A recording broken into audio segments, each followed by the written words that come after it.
Assalamualaikum warahmatullahi wabarakatuh. Perkenalkan, nama saya Ahmad Riki Zulhan Arif dengan NIM 30118100007. Di sini saya akan menjelaskan tentang Green IT atau bisa disebut dengan Green Computing. Nah, topik yang akan dibahas ini yaitu apakah itu Green IT atau bisa disebut dengan Green Computing. Oke, kita akan membahasnya kali ini. Ya, latar belakang di sini latar belakangi oleh kebutuhan global akan pentingnya pemakaian teknologi yang ramah lingkungan. Maka bidang teknologi informasi mempromosikan suatu bidang yang disebut Green IT. Melalui kajian literatur, makalah ini mengajukan suatu kerangka kerja framework Green IT yang memandang Green IT dari 4 perspektif, yaitu dimensi kerja, tataran area kerja, metode, dan aktor. Setiap tindakan praktis Green IT dapat bekerja di berbagai tataran kerja dengan metode yang berbeda-beda. Untuk mempengaruhi nilai dari beragam dimensi kerja, diharapkan kerangka kerja awal ini dapat digunakan sebagai panduan dalam mewujudkan Green IT yang utuh.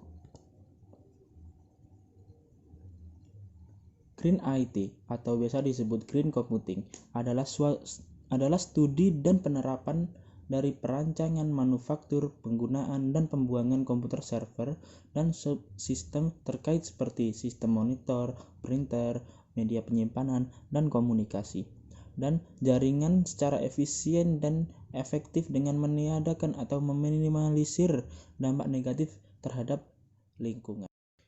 Di sini yaitu strategi pada Green IT bisa tercakup dalam 5 macam. Yang pertama, 1 dimensi kerja, 2 waktu, 3 energi, 4 biaya, 5 lingkungan.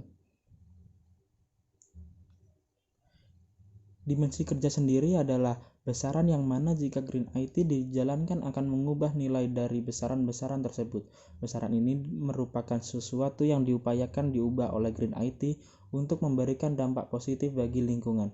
Dimensi-dimensi ini saling berhubung satu sama lain, di mana perubahan di dimensi yang satu akan menjadikan peningkatan atau pengurangan di dimensi lainnya.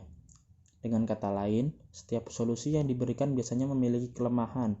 Beberapa dari dimensi tersebut antara lain waktu, energi, biaya, dan dampak negatif terhadap lingkungan. Nah, yang poin kedua yaitu waktu. Waktu adalah salah satu yang direduksi dari perkembangan ICT. Dari waktu ke waktu kinerja prosesor semakin cepat, memungkinkan set instruksi komputasi dilakukan hanya sepersekian detik, tetapi peningkatan kecepatan komputasi turut diikuti oleh kebutuhan energi yang lebih besar. Contoh lainnya adalah komunikasi yang dapat dilakukan dengan mudah hanya dengan mengirim email, chat, ataupun telepon. Dan poin yang ketiga itu energi. Energi menjadi salah satu fokus utama dari perkembangan teknologi informasi. Teknologi saat ini berusaha untuk mengefisiensikan energi dan mengkonversinya sehingga kerja dapat terus terjaga. Misalnya penggunaan baterai pada laptop memungkinkan seseorang tetap bekerja tanpa terhubung dengan sumber listrik utama. Tetapi materi yang menyusun baterai agar bekerja lebih efisien adalah logam-logam berat atau bahan kimia yang berbahaya bagi lingkungan. Dan poin yang keempat yaitu biaya. Produk-produk ICT yang efisien energi biasanya lebih mahal dari produk-produk biasa karena dibuat dengan teknologi ramah lingkungan yang biaya materi dan produksinya lebih mahal. Kecenderungannya biaya yang lebih mahal ini dijadikan alasan bagi perusahaan untuk tidak menjalankan Green IT. Perusahaan lebih melihat keuntungan yang diperoleh secara finansial dibandingkan dampak yang diberikan produk terhadap lingkungan. Dan yang poin terakhir yaitu lingkungan. Cepatnya perkembangan teknologi dan tuntutan industri membuat produksi barang-barang ICT berlanjut setiap tahunnya. Produk-produk yang dianggap sudah usang, rusak, dan ketinggalan zaman akhirnya dibuang dan menjadi limbah. Produk-produk ICT pada umumnya mengandung materi-materi beracun, logam berat, dan tidak biodegradable yang pada akhirnya akan mencemari lingkungan. Belum lagi penggunaan ICT yang tidak efisien energi akan menghasilkan carbon footprint yang banyak.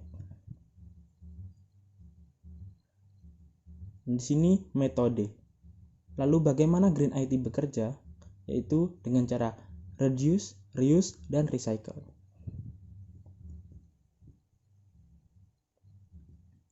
Metode. Contohnya yaitu reduce, berarti mengurangi penggunaan atau mengurangi produksi material yang berbahaya bagi lingkungan, termasuk mengurangi jumlah produksi agar tidak berlebihan atau pemborosan. Contohnya dari reduce yaitu mengurangi penggunaan kertas sebagai dokumen transaksi dan menggantinya dengan workflow system. Dan yang kedua yaitu reuse, adalah upaya untuk mengurangi pemborosan dan menyediakan produk yang didapat dipakai berulang-ulang atau menggunakan ulang produk bekas atau yang telah dipakai. Misalnya yaitu di software development terhadap konsep reuse ini, di konsep reuse di mana kelas objek, variable, prosedur, fungsi atau web service dapat digunakan berulang-ulang, tidak perlu membuat yang baru lagi, sehingga dapat mengurangi waktu pengembangan software, penggunaan memori, dan biaya.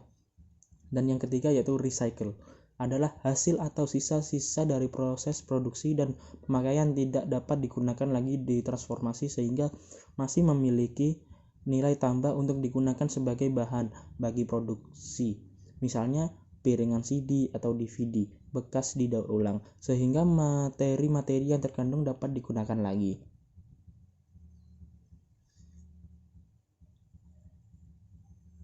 Contoh Green IT pada ekosistem ya.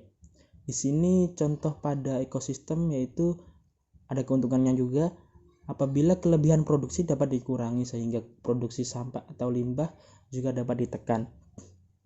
Dan contoh lainnya yaitu penggunaan real-time system pada air traffic control memungkinkan pengaturan jadwal ketibaan dan keberangkatan pesawat terbang menuju titik optimal sehingga pesawat yang akan mendarat tidak perlu berlama-lama di udara. Ini akan mengurangi jumlah bahan bakar yang digunakan. Inilah beberapa contoh yang Green IT dapat berikan bagi ekosistem, khususnya bagi lingkungan hidup.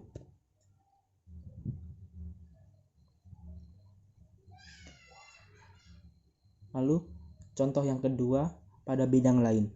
Contoh, data mining digunakan sebagai bagian dari bisnis intelijen memberikan informasi berupa prediksi, klasifikasi, dan forecasting kepada penggunanya, sehingga dengan informasi tersebut penggunaannya dapat membuat keputusan yang lebih bijak.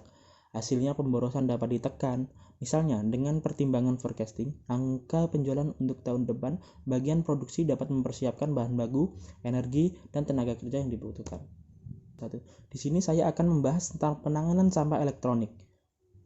Yang pertama yaitu pengumpulan limbah elektronik, dua pemilahan limbah elektronik, dan yang ketiga pengolahan limbah elektronik, yang keempat perbaikan limbah elektronik, dan kelima daur ulang, dan keenam pembongkaran.